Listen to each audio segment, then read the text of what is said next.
आप लोगों ने उषा कविता की व्याख्या समझ ली। मैंने पिछली वीडियो में आपसे कहा था कि प्रातःकाल 4:30 से 5:15 के बीच में उठकर उषा के दर्शन करेंगे।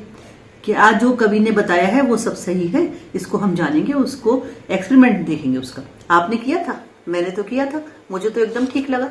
जैसे जैसे कवि ने बताया है वैसा ही मुझको महसूस हुआ। अब हम चलते हैं पाठ्य पुस्तक के प्रश्न उत्तर की तरफ। उसके बाद हम उसका काव्य विशेष देखेंगे और उसके बाद हम उसका जो इम्पोर्टेंट पोर्शन है उसके बारे में बात करेंगे। तो सबसे पहले पाठ्य पुस्तक के प्रश्न उत्तर। पहला प्रश्न देखिए, कविता के किन उपमानों को देखकर यह कहा जा सकता है कि उषा कविता गांव की सुबह का गतिशील शब्द चित्र है।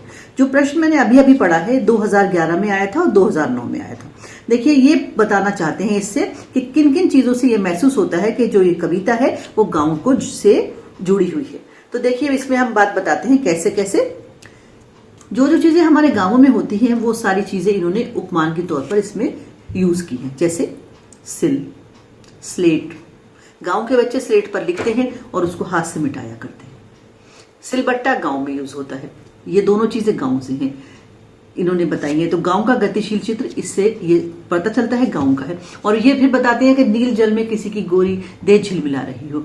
ये उपमान भी गांव को ही ज्यादा टच करता है, गांव को ही हमें कविता से गांव को जोड़ रहा है। देखिए, तो ये सब कुछ ऐसा लगता है जैसे गांव की सुबह का गतिशील चित्रण है। ये बिल्कुल, ये सारे उपमान इस बात को बिल्कुल प्रस्तुत करते हैं और बताते हैं। जो जो चीजें सुबह सुबह गांव में होती हैं वो सारी चीजें इस प्रश्न में हमसे पूछी गई हैं और कविता में उसका उत्तर भी आ रहा है। ये पहला प्रश्न हो गया। अब दूसरे प्रश्न की ओर चलते हैं। भोर का नभ, राख से लिपा हुआ चौका अभी गीला पड़ा है। नई कविता में कोष्ठक, विराम चिन्हों और पंक्तियों के बीच का स्थान भी कविता को अर्थ देता है। उपर्युक्त कवि पंक्तियों में कोष्ठकों से कविता में विशेष अर्थ पैदा हुआ है, समझाइए। देखिए, नई कविता इन्होंने एक जगह कहा है। अब आपको सवाल ये उठना चाहिए कि आखिर नई कविता क्या है। तो मैं बहुत पीछे नहीं जाऊंगी, मैं सिर्फ महादेवी वर्मा और मैं आपकी जो के तरफ जाती हूँ। जो आपकी महादेवी वर्मा थी वो हमारी छायावादी कवित्री थी। ये सन 1960 की बात मैं कर रही हूँ, हम बहुत पीछे नहीं जाते। तो उसके बाद जो कविता लिखी जाती रही कुछ कुछ समय बाद, तो वो कविताओं के और कवियों के ग्रुप को नया नया नाम दिया जाने लगा। जैसे जिन्होंने छायावादी कविताएं लिखी उन्हें छायावादी कवि कहा जाता है। जैसे चार का मैं नाम गिनाती हूँ, महादेवी वर्मा, प्रसाद, निराला और पंत। तो ऐसे ही उनके बाद जो कुछ कुछ समय में कुछ कुछ कवियों ने कविताएं लिखी, उनके उस टाइम को, उनके उस ग्रुप को कोई नाम दे दिया गया। ऐसे ही नई कविता दिया गया है। तो नई कविताएं, जो नई कविता भी कविताओं का एक नाम है। जैसे कुछ कविताएं एक समय लिखी गई, उन कविताओं को नई कविता नाम दे दिया गया। ये आपके स्तर का प्रश्न नहीं है, न ये आपके स्तर की चीज है। ये तो ग्रेजुएशन में पूछा जाता है, लेकिन क्योंकि नई कविता शब्द आया था इसलिए मैंने यहाँ पर उसको स्पष्ट करना आवश्यक समझा। अब मैं आंसर की तरफ चलती हूँ। अब सवाल यह है कि नई कविता इन्होंने कहा है तो क्या इसका अर्थ है। तो इसका अर्थ यह है कि नई कविता के समय के कवियों ने जो कविताएं हैं उसमें नई नई चीजें डालने का प्रयास किया था, इसलिए वो कहलाया ही समय हमारा नई कविता का समय। तो ये कविता हमारी इस तरह से है। अच्छा, इसकी विशेषता ये थी कि अगर इन्होंने कुछ ब्रैकेट में भी लिखा है, कोष्ठक में भी कुछ दिया है, तो वो भी चीज जो है वो फिलर या पूरक का काम करती थी। यानी कि उसको पढ़ने से जो बाकी लाइनें थे अर्थ को जोड़ती थी या अर्थ और स्पष्ट होता था। ये उस समय की एक विशेषता रही है जो आपकी इस कविता में भी आया है इस तरह से। तो ये सारी चीजें जो है ये बताती हैं कि इसमें प्रभाव उत्पन्न करने के लिए ऐसा किया गया है। वाक्य में कोष्ठकों में दिया जाता है जो प्रातःकालीन सुबह की नमी और ताजगी को व्यक्त करता है। तो कोष्ठक से पहले जो है जो भी कहा जाता है और जो उसके बाद में कहा जाता है, तो कोष्ठक में जो बात लिखी रहती है वो उस बात को और अच्छी तरह से स्पष्ट कर देता है। तो ये प्रश्न नंबर 2 था आपके पाठ्य पुस्तक से। अब देखते हैं अगला प्रश्न क्या इसमें से बनता है।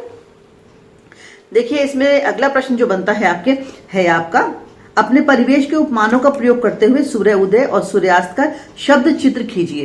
पहला तो सवाल ये उठता है कि शब्द चित्र क्या चीज है। शब्द चित्र, आपने इंग्लिश में पेन पोर्ट्रेट जाना होगा ना, वही शब्द चित्र कहलाता है।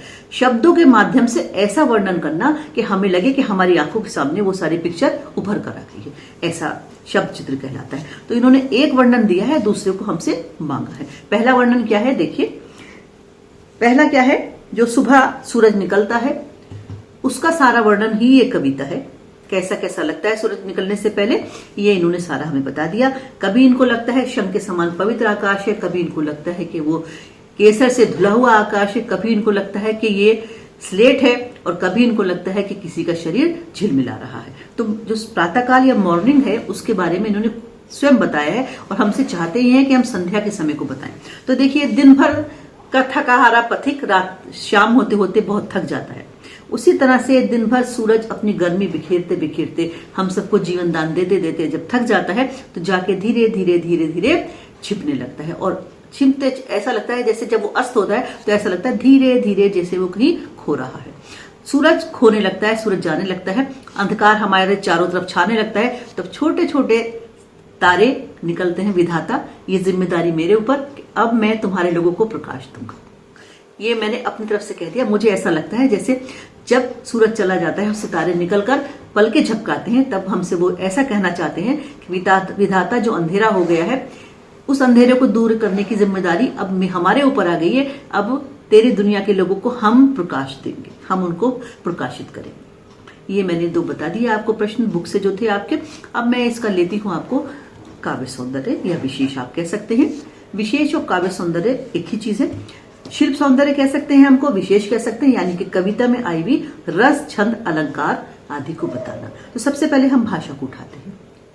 उषा कविता शमशेर बहादुर सिंह ने लिखी है, ये तो आप जानते हैं। इस कविता की भाषा खड़ी बोली है, लेकिन बहुत ही सरल और सहज है, जिसको पढ़ने मात्र से ही हमें बहुत चीजें समझ में आ जाती हैं। ये तो हो गई भाषा की बात। और आसान भाषा में मनोहारी चित्रण है, गांव का पूरा सीन हमारी आंख के सामने आ जाता है। ये भाषा हो गई। भाषा के बाद हम लेते हैं इसमें रस। देखिए, सुबह का वर्णन है, प्रातःकाल का वर्णन है, जब एकदम शांति होती है, जब इतनी शांति होती है कि मंदिर का घंटा दूर से आता हुआ सुनाई देता है, जब इतनी शांति होती है कि दूर से आती हुई अजान हमें सुनाई देती है। इतना शांति का टाइम होता है, इसलिए हम इसको शांत रस मानेंगे। तो हमारी भाषा हो गई, रस हो गई। अब हम आते हैं छंद पर। तो जो हमारी नई कविता का समय था, इसमें अधिकतर कविताएं मुक्त छंद में लिखी जाने लगी थी। मुक्त छंद से हमारा मतलब है कि शब्दों के अंत की जो लाइन है, यानी कि लाइन का जो अंतिम शब्द है, उनमें ना तो पद मैत्री होता है ना स्वर मैत्री होता है। अब पद मैत्री और स्वर मैत्री, पद मैत्री और स्वर मैत्री ये आपके स्तर का चीज नहीं है, क्योंकि रस हमारे यहाँ कोर्स में ही नहीं है। तो इसको हम, और छंद भी हमारे यहाँ कोर्स में नहीं है, तो इसको हम स्वर मैत्री और पद मैत्री की ओर नहीं जाना चाहते। बस समझ लीजिए कि ये मुक्त छंद है। तो हमने ले लिया भाषा, रस, छंद। अब बहुत इंपॉर्टेंट चीज हमारी अलंकार। हम अलंकार की ओर आते हैं। देखिए, अलंकार, अलंकार के लिए मैं कविता देखती हूँ, फिर आपको बताती हूँ कौन सा अलंकार कहाँ पर है। तो शंख जैसे में उपमा अलंकार है, और पूरा जो हमारी शंख जैसे में उपमा है, और जो हमारी ये पूरी कविता है, ये उत्प्रेक्षा अलंकार का बहुत ही अच्छा एग्जाम्पल है, क्योंकि इसमें बहुत अच्छे जो है उदाहरण दिए गए हैं। पूरी कविता उत्प्रेक्षा अलंकार का एक एग्जाम्पल बनती है। अब सवाल ये उठता है, कविता का सबसे इंपॉर्टेंट हिस्सा कौन सा है? तो जहां पर ये आया था ना कि नीले जल में किसी की गौर देह जो है झिलमिला रही हो, ये कविता का सबसे इंपॉर्टेंट हिस्सा है। इस पर हमारा काव्य सौंदर्य संबंधी प्रश्न आया करता है। मैं उम्मीद करती हूँ कविता और कविता से संबंधित जितनी भी चीजें मैंने आपको बताई वो समझ में आ गई होंगी। एक बार इसको देखिएगा जरूर सुबह उठकर। एक बार बस हमें सुबह उठने की एक कोशिश करनी पड़ेगी, अपने मन को साधना पड़ेगा, मन को मारना पड़ेगा और सुबह उठना पड़ेगा।